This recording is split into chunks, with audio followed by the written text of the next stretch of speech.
Hello everyone, welcome to your yoga practice for today. Welcome to my channel. My name is Ben, if you haven't practiced with me before.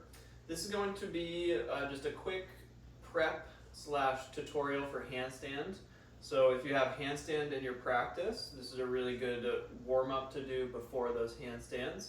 If you don't have it in your yoga practice yet and you want to build towards it, you can check this out, move through the warm up, and then we'll take some just little swinging hops at the end, which is a really good way to start getting into your handstand.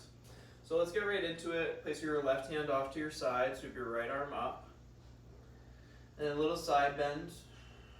Find a reach through your fingertips as your bicep comes towards or over your ear. And as you reach through the fingertips, try to spiral your rib cage open a little bit. Take one more breath. Come up through center. Same thing on the other side. Right hand down, left arm up. Bicep tracks towards or over your ear. And it's a strong reach through your fingertips. You can feel that space in between the ribs. And roll your rib cage open a touch. One more breath. Then go ahead and come up through center. Cactus your arms, elbows at the height of the shoulders. As you inhale, pull the elbows back and expand. And as you exhale, we'll find eagle arms, right elbow over left. Connect your palms and your forearms. And as you bring the palms and forearms together, try to lift the elbows up towards the height of the chin and firmly press your palms and your forearms together so you can feel your shoulder blades separate. Take one full breath. After that breath, unwrap, pull back through cactus a little further this time. And exhale, left elbow over right. Forearms and palms together. Elbows are going to want to drop down, the back is going to want to round. Try to lift the elbows up and press your forearms forward. And take a couple breaths, feel that strength and space in the upper back, in between the shoulder blades. Good, then go ahead and release that. Another stretch for the shoulders and lats, puppy pose. Go ahead and arch your back, lift your hips up from all fours, and walk your hands forward. Rest your head down, and then bring your elbows down and palms together overhead. And then handful of breath here, use your breath. With your inhales, expand the abdomen. With your exhale, soften into your upper arms. Take 2 or 3 more full breaths like that.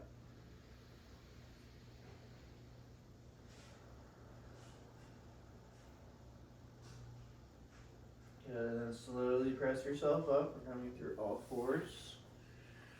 From all fours, face your fingers out to the long edges of your mat and take a little rock from side to side.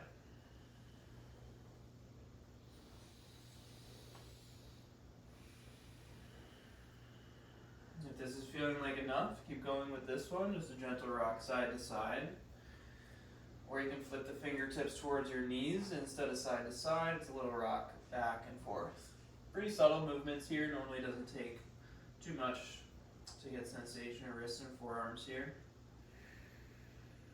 A few more movements, whatever you're taking. And then come back through all fours. Shake out one wrist, shake out the other wrist. Spread your fingers out wide, bring them to the top of your mat. And it's just as if we were about to do a handstand. We're not going there quite yet. But hands towards the top of the mat, spread your fingers out wide. And with your pointer fingers, see that they're going towards 12 o'clock. And then just grip the mat a little bit, like creating a little pocket of air underneath your palms. And press the floor away like you're doing cat pose. And then just stay there in this cat pose, kind of gripping the mat with your fingertips. Feeling the shoulder blades separate. Take one more breath. Good, on your next inhale, come through cow, arch the back and look up. And then exhale, press the floor away, round into the upper back, And again, just take a couple breaths here. This is the action in the upper back and shoulders that you want to feel in handstand. A firm press of the floor away. Take one more breath. Good, and then widen the knees. Sink your hips back and find a child's pose. About 30 seconds here. Opening up through the inner thighs, inner groin, and just creating a little bit of space in the low back. And then breath, of course, is a very important factor in handstand as well. Probably when you first learn handstand for a little bit, it's kind of tough to, even think about the breath, just trying to get your balance in it. But as you do start to balance in your handstand, you'll notice that having awareness and attention on the breath and elongating them a little bit, and really just focusing on them does help you settle into a handstand. Take a couple more.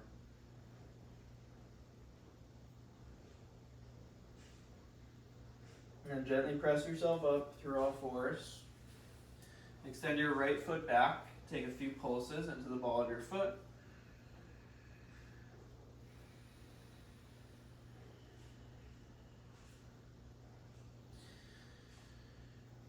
And go ahead and set it down. Same thing on the left side. Take a few pulses.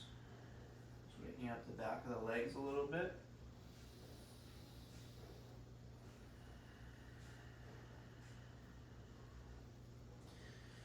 And then press yourself up into a downward facing dog. Lift your hips up and back.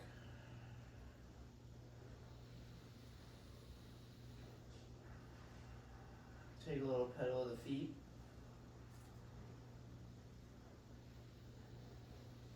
We'll sway the hips from side to side.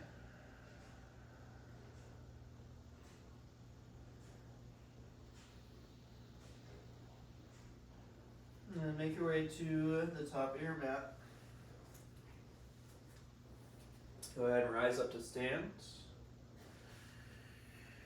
Then lift your arms up overhead. And like you had a block, if you actually have a block, you can use that here. Like you had a block between your hands, squeeze the block. When you do that, just notice what happens in the upper back. Feel that strength in the traps, upper back and shoulders.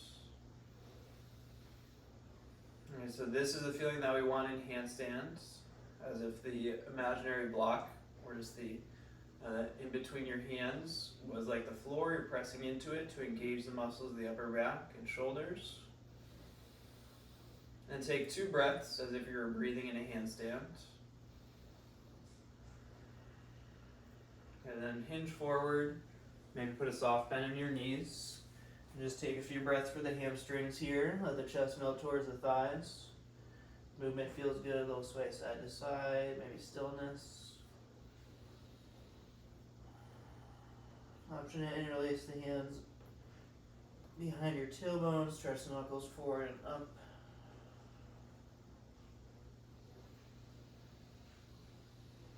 Then release if you have that bind. Face your toes out 45 degrees, sink your hips down and come into Malasana, Yogi Squat. And find some length in the spine, like there is a string going from the crown of the head up, lengthen through the spine. Take a couple breaths here. And then come forward through all fours and pass through a downward facing dog.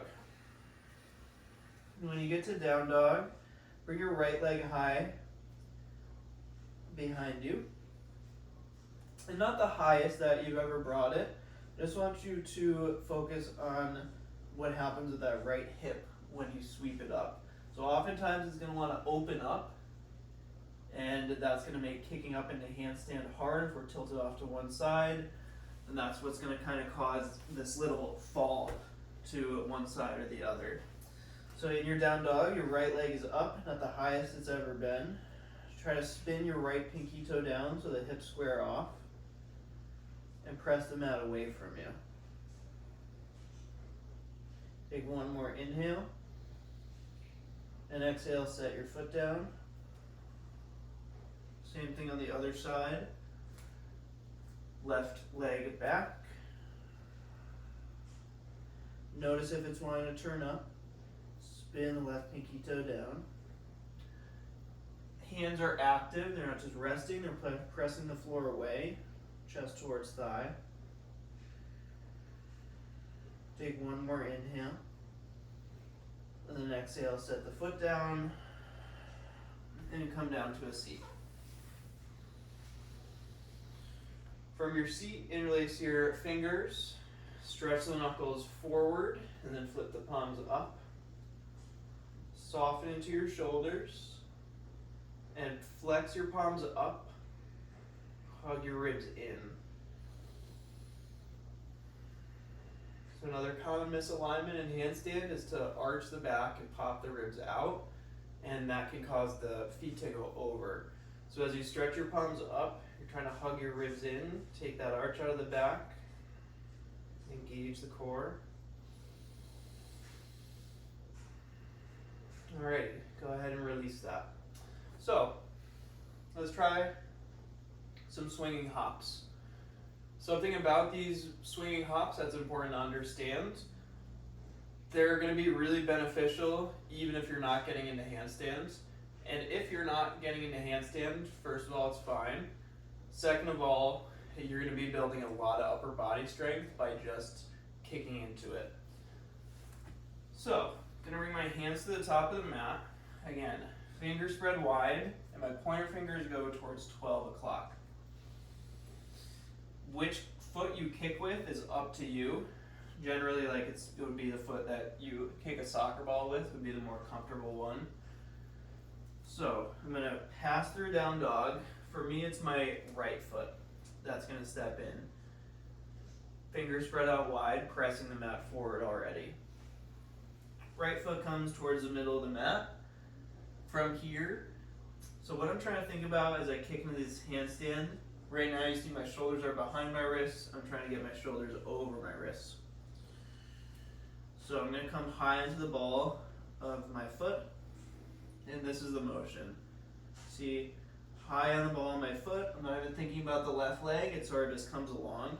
I'm thinking about the action of this front foot. As I bend the knee, and then straighten it, the left leg kicks up. And I'm going to start to play with these little hops. So this might be what you do. Just these tiny little hops, right foot barely comes off the ground. That's a really good start. You might be kicking up and feeling that you can find your balance. So if that's the case, you can go into your handstand. And again, even if you're just taking these little hops over and over again, foot just barely coming off